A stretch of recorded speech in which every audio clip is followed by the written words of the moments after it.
ठीक है, तो बेसिकली हमारा जो इनपुट है यहाँ पे क्या है, डॉम एक्सेस है, जे क्वेरी एंकर, एचआरईएफ एट्रीब्यूट यूजिंग। ठीक है, तो देखते एचआरईएफ अभी बताता हूँ, चलो मैं एचआरईएफ क्या है।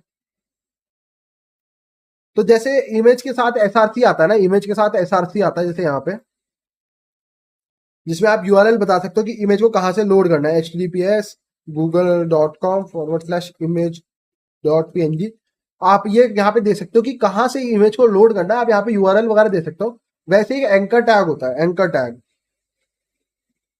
एंकर टैग के अंदर भी आप एक यूआरएल दे सकते हो कि एंकर टैग बेसिकली हम फॉर्म्स के लिए ज्यादातर यूज करते हैं, फॉर्म वगैरह के लिए काफी यूज होता है, कि आप इसमें बता सकते हो कि यूजर ने अगर मान लो फॉर एग्जांपल एक बटन क्लिक करा, ठीक है फॉर एग्जांपल, तो उसकी लोकेशन देनी हो, या कोई फॉर्म सबमिट क्लिक करा, ठीक है, कोई फॉर्म को भरा, लॉगिन पेज, सर्च फीचर कुछ, तो उसके बाद अगर आप कोई यूआरएल पे उसको रिडायरेक्ट करना चाहते हो तो आप यहाँ पे दे सकते हो कि https उसको google.com पे भेज दो। और ये इस चैलेंज में हमारा कह रहा है कि हमारा जो सिंक है, ठीक है, वो क्या है कि हमारा जो भी जो सोर्स से इनपुट जाएगा, जो सर्च फीचर से जो भी हम लिख रहे हैं, हेलो लिख रहे हैं, वो यहाँ जाएगा एचआरईएफ के अंदर। तो वहां पे हमारे को कॉल करना है हमारा एक्सेस, ये भी सिंपल ही है बेसिकली, ज्यादा हार्ड नहीं है। ठीक है, और यहाँ पे कह रहा है जे क्वेरी यूज हो रही है, जे क्वेरी लाइब्रेरी यहाँ पे यूज हो रही है, देखते हैं उसका कुछ फर्क पड़ेगा जे क्वेरी का या नहीं।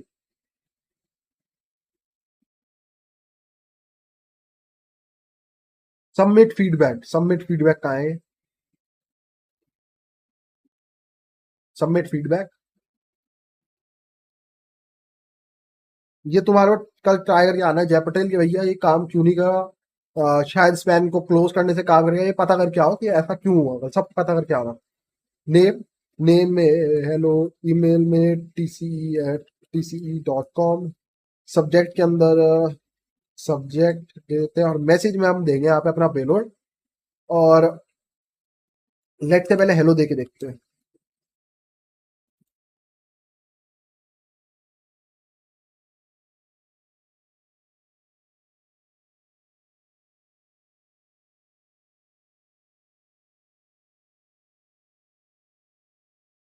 अबे सर्च कहाँ है लेकिन,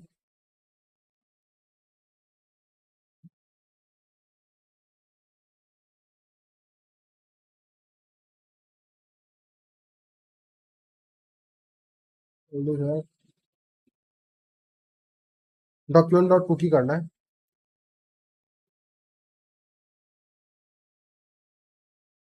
लेकिन इसमें डेटा कहाँ रिफ्लेक्ट हो रहा है।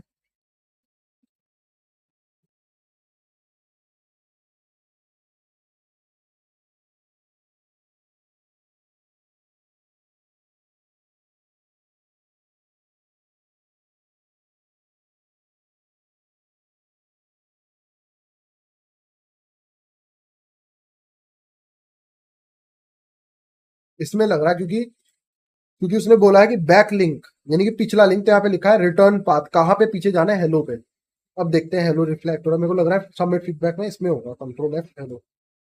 हाँ ये है ना, देखो यहाँ एंकर टैग है, मैंने बोला था एंकर इसलिए हम देते हैं कि आपको कोई पाथ देना हो कि कहाँ पे रिडायरेक्ट करना है यूजर को, तो इसने क्या दिया, आईडी ब्लैक लिंक, और हम जो भी लिख रहे हैं वो एचआरएफ के अंदर जा रहा है, जो भी यहाँ लिंक देंगे ये वहां पे उसको बैक, जब मैं बैक बटन दबाऊंगा तो ये वहां पे जाना चाहिए मेरे हिसाब से, ऐसा है कुछ सीन, तो ये लिखा है रिटर्न पाथ।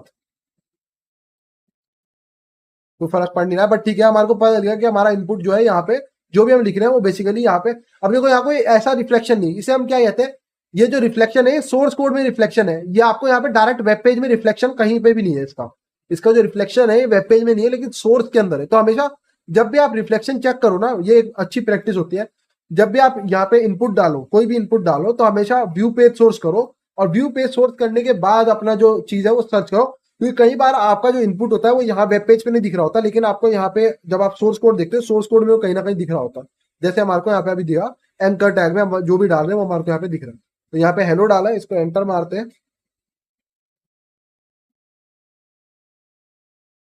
हाँ यहाँ पे हम जो भी डाल रहे हैं वो हमारे को रिफ्लेक्ट हो रहा है, तो view page source, control F hello,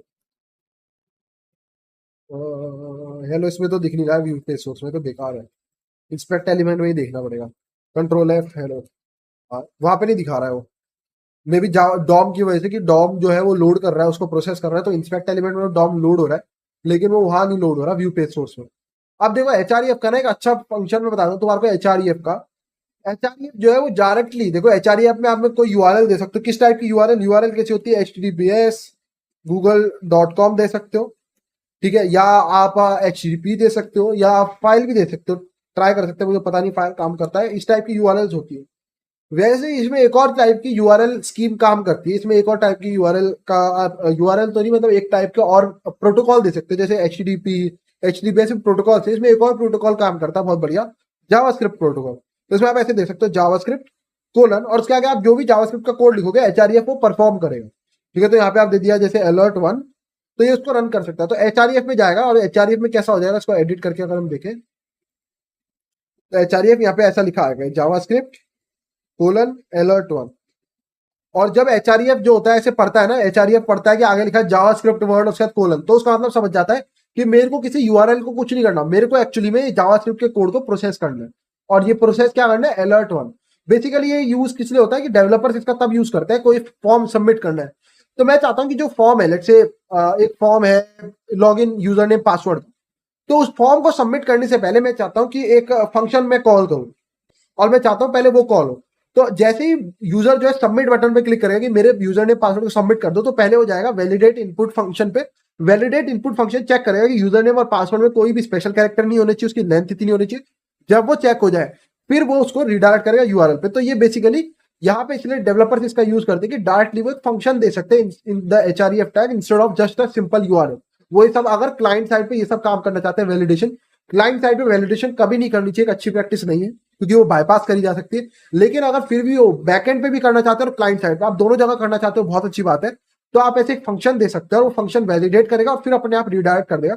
पर हम इसका फायदा उठा सकते हैं, तो हम यहाँ पे alert1 ऐसे दे देंगे और इसको एंटर मारते हैं, जावास्क्रिप्ट alert1, और ये लैब हमारी यहाँ पे सॉल्व हो गई। समझ आया इतना तुम्हारे को कैसे काम करता है? ओपन रिडायरेक्शन भी इससे करा जा सकता है, विंडो, हाँ वैसे भी करा जा सकता है। एचआरईएफ में जा रहा है, ओपन रिडायरेक्शन भी हो सकता है यहाँ पे, बिल्कुल। आप डायरेक्टली यूआरएल दे दो गूगल की, तो जैसे ही ये रिटर्न पाथ वाला फंक्शन, जैसे ही वो एंकर टैग पे हम जाएंगे, ठीक है, तो ऑटोमेटिकली हम, अच्छा वो बैक दबाने, हाँ बैक दबाने से ये एग्जीक्यूट होगा।